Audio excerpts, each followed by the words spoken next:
This is The Cure. Folks, this is the bottom line with the police. What's going on in the country in the wake of, the shootings that have taken place in Baton Rouge and Dallas.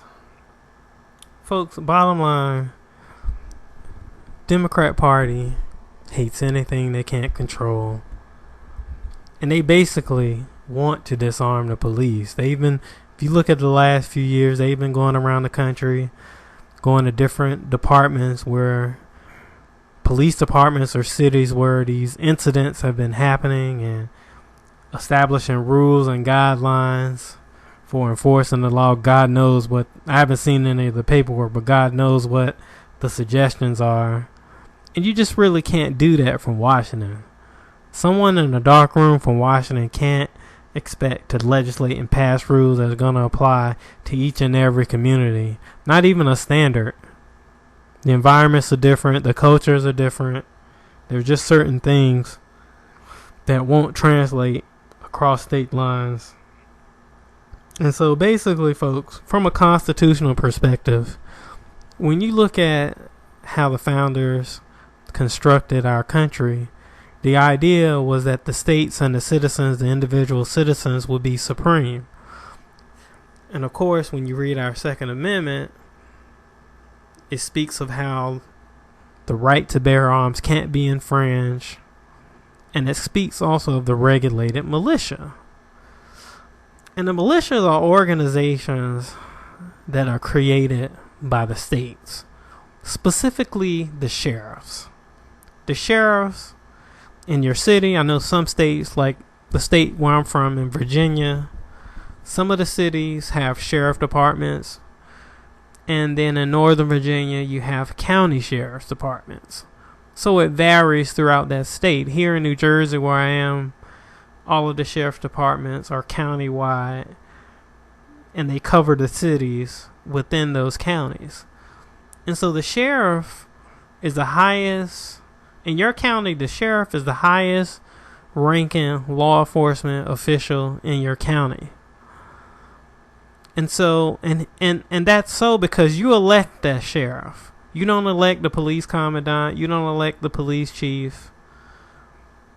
You don't elect a lot of individuals in terms of the state police. You don't elect those individuals, but you do elect individuals that make those appointments. But your sheriff is your highest ranking individual in terms of law enforcement within your county. You elect these folks just like you elect certain judges. And so your sheriff is really the last line of defense for the Constitution.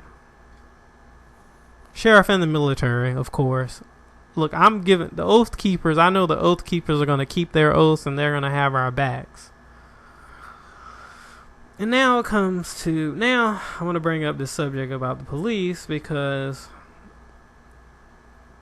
there has been increased scrutiny amongst this administration for coercing the police, coming down on the police. Obama's for the last few years have been very negative towards the police in this country, especially in the wake of some of these shootings. Some of them is very well the officers' fault. A lot of them aren't. And the statistics that he dealt out were just bogus. Those statistics, I mean, it's not even debatable. There are more Hispanics and whites per average that get shot by the police than blacks. And there's a lot of reasons where it seems as these incidents occur more in African American communities. First of all, a lot of blacks live in these urban areas, these urban cities. And geographically things are closer together. We interact with the police more, especially if you're in a city or in an area of the city where there's a lot of poverty, there's a lot of crime. You just interact with the police more. Typically 70% African Americans live in those cities. and of course the other 30% of other races, versus 80% of whites live in the suburbs or in rural areas, and so they don't interact with the police as much. I mean, there's a whole dynamic there. And also, you have to understand something about the police. They're worried about their well-being as well. A lot of them do have issues with PTSD. Just like I've talked to a lot of our troops, especially those that were in Iraq and dealing with that urban warfare. When you go through these incidents, and it's not as if you mean to be racist, but you have these incidents, you're being attacked, people around you are being killed by a certain group of people, you do develop kind of a defensiveness, and it could lead to a bias. Not even racism. It can go there if the person can't restrain those feelings, but it definitely will give the impression of a stereotype. I'm not even gonna say racist. I don't believe a lot of people are just plain racist. I think a lot of people stereotype. Maybe they're a little prejudiced, and there's different stereotypes for different people from ethnic backgrounds and so forth. And that's really the deal. And a lot of blacks, I grew up in a black community, and some of us are taught not to be so trusting of the police. That's another dynamic. So it's a two-way street, folks. It's just... But to get back to my earlier point, sheriff department works hand in hand with those police departments. If there is a situation where, let's say hypothetically, if there is a issue of government tyranny, our sheriff's department, along with the armed citizens, along with our police department, we hold the line. We're going to hold the line for our cities and our states. And so if you allow the federal government to come in and corrupt our police department, and you take decisions out of the captain's hands, out of the commandant's hands, and reallocate those decisions and remove those decisions and give them to the federal government, it's going to lead to more overreaches. And I'm sorry, but my black friends, a lot of you that don't like the police, if you believe things are bad now, mind you, these police officers, they live in some of these communities, so live close by to these communities. So a lot of them somewhat care about what's going on there. You imagine a federal government police force, and the modus operandi, standard operating procedure of any federal agency, especially something with law enforcement or a secret agency like the FBI or the CIA, standard operating procedure is to move certain personnel to other locations where they're not known or seen, or where people aren't familiar with them, where there's not the likeliness that someone they know will see them. And so just imagine, right now you're having problems. These police officers live in your community and they care about your community. What happens when you get officers that are from somewhere else that may not give a damn? It's a job. Or have no connection with your area. I'm just throwing that out there, folks. I'm seeing the big picture. I try to look at the big picture with these things. We got to get over this race stuff, man. It's killing us. And it's not just whites, it's blacks too. It's all of us. All of us have some sort of bias. Well, most of us. I'm not going to say all of us, because I'm not racist at all. At all. I have been cured from that demon. I'm sorry. But we got to get over it, man. We got to take those racial lenses off, and we got to learn how to get along and respect one another. And we have to learn how to love one another. Love the individual It ain't about no skin color, man. I'm telling you, it's so...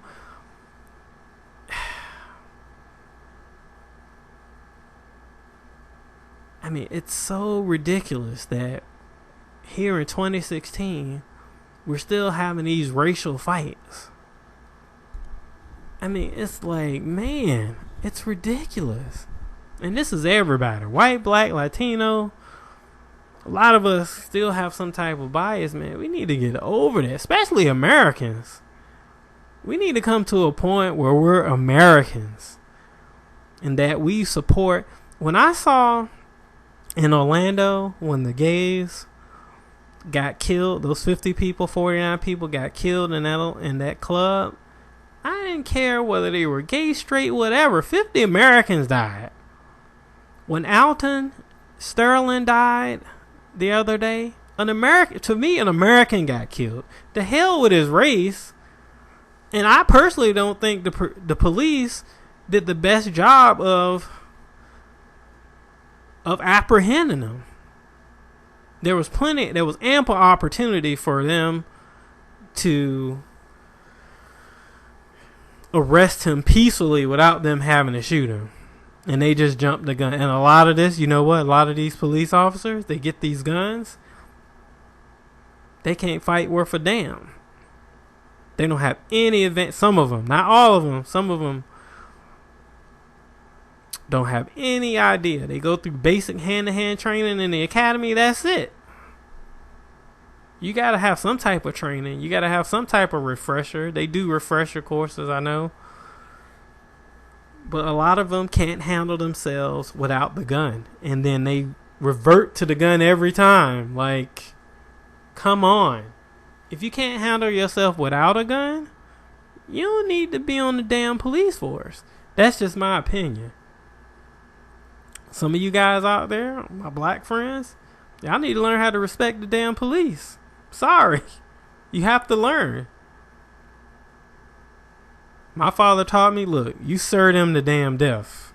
You be respectful, you be polite. I've gotten out of tickets because I was polite.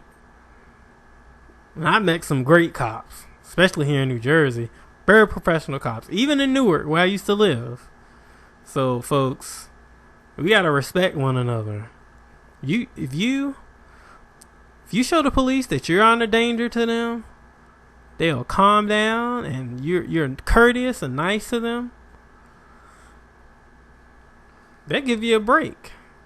I saw Don Lemon the other day saying that he has to be courteous to the police because he's scared something is going to happen to him. Wouldn't it be good manners to be courteous to everyone?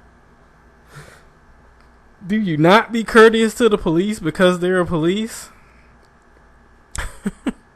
That's silly to me. I mean, liberalism is really a mental disorder.